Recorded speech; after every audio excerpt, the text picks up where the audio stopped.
Okay. I'm recording right now. Oh, is it? Okay. So, I did The Evening Hawk as my poem by Robert Penn Water.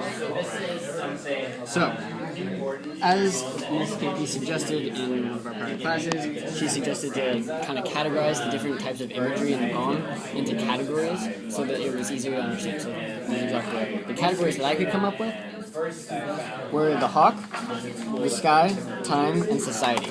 Society meaning humanity and society, not society in a theoretical kind of meaning, or in a philosophical kind of. Sky also refers to nature, like things that occur in nature, like the sunset. That's an extremely important part of the first stanza, and also refers to things that are like heaven and hell related, kind of like godly heavens mentioned, or where that kind of stuff is mentioned.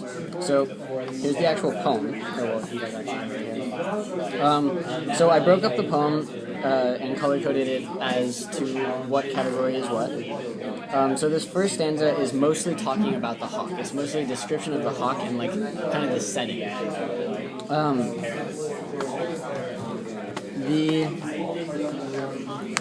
From plane of light to plane, I took that as meaning like kind of like from the edge of the sky to the edge of the sky. So it's kind of like this infinitely big space that the hawk is filling, which leads to the idea that the hawk is not really a hawk, but more of like a godly figure instead of just like an animal. With wings dipping through the geometries and orchids that the sunset builds. So in this section, I think the sunset is extremely important, and when you think of wings dipping, like that's generally that kind of motion of like the downward beat of the wing.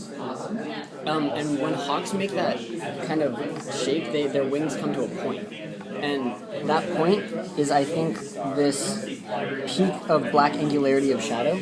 So I think this makes me think of like when it mentions sunset and then like shadow and like the peak. I thought of that as kind of like the hawk embodies both like beauty and like kind of shadowy, like a dark figure kind of, but also godly, which is important in this next stanza.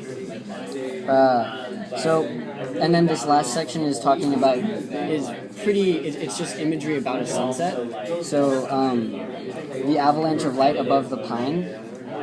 If you've ever seen like a sun setting over like a mountain, you see the pines, like they get dark first, and then you see the light just brushing the top of them, and so that's what that's describing. It's much more literary than most of the rest of the poem.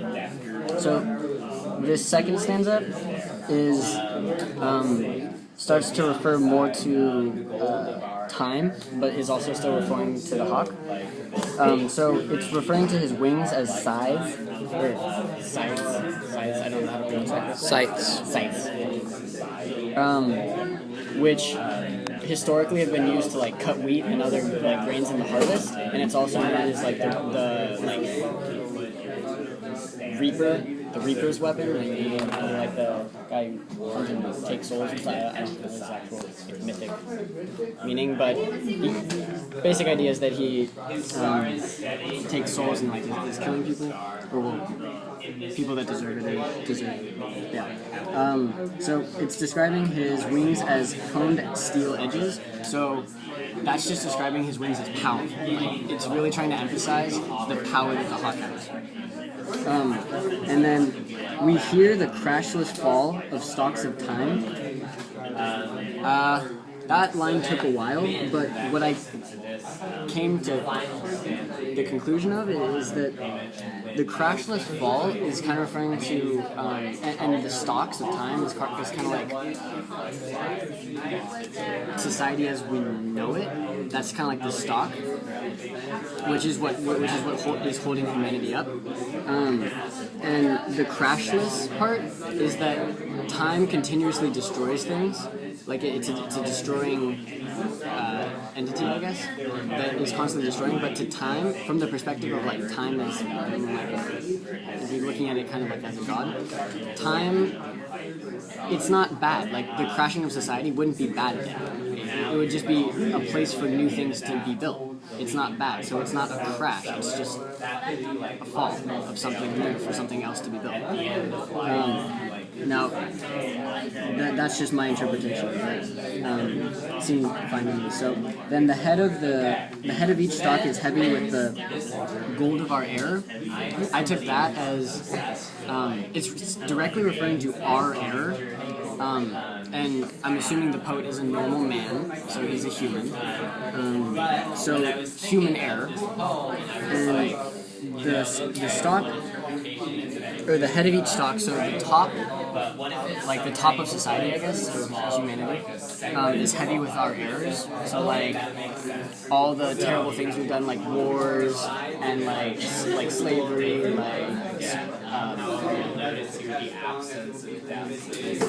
very, I guess, sinful things are what is making the stock heavy. And then I thought this part was really important where he says, look, because this tells you that the people can actually see the hawk. Like humanity can see the hawk. It's like the hawk is like godly, but is also like able to be seen. Like when we think of God, you can't really, and I guess this is a touchy subject, but you can't really see him like directly or it.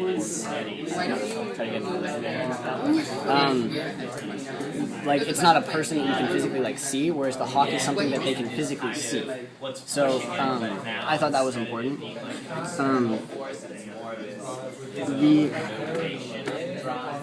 He is climbing the last light who knows neither time nor error. So this is again referring to the hawk as a kind of a godly figure that doesn't know time, so it's outside of time, so it can exist forever. And error, so gods don't really make errors historically, I guess. And so to say that he is who knows neither time nor error is to say that he's that's what really kind of drives home the fact that this hawk is a very godly figure. And under whose eye, so I thought this was really interesting. When I first read this, I thought that eye was referring to the hawk's eyes, because the hawk is what is being referred to throughout pretty much the whole poem. But hawks have two eyes. It's like any other animal. So when it says eye singular, I thought that eye might mean like kind of the time I started late. So the eye, maybe more like, now this is kind of a stretch I guess, but times eye, if that makes any sense. So time is unforgiving, because I mean a hawk and a god can be forgiving. Like that you can, like, gods can be forgiving, that's known. But time is the one thing that's never forgiving, ever. You can never go backwards with time. So, the world unforgiven, so the world is still with sin. The world hasn't, like, gotten better. Because it has been unforgiven. And swings into shadow. So, is, like, now in this kind of darker place.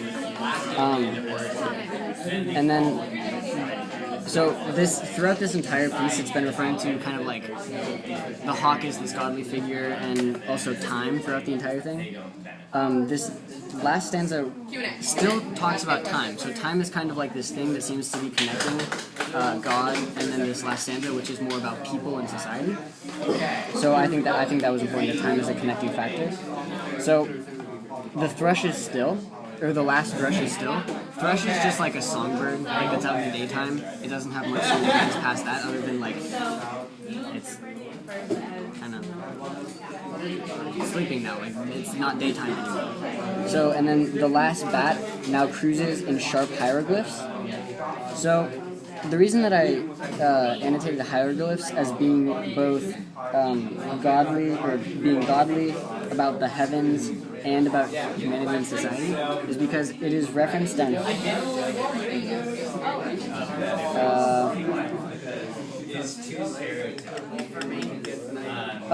his wisdom is ancient.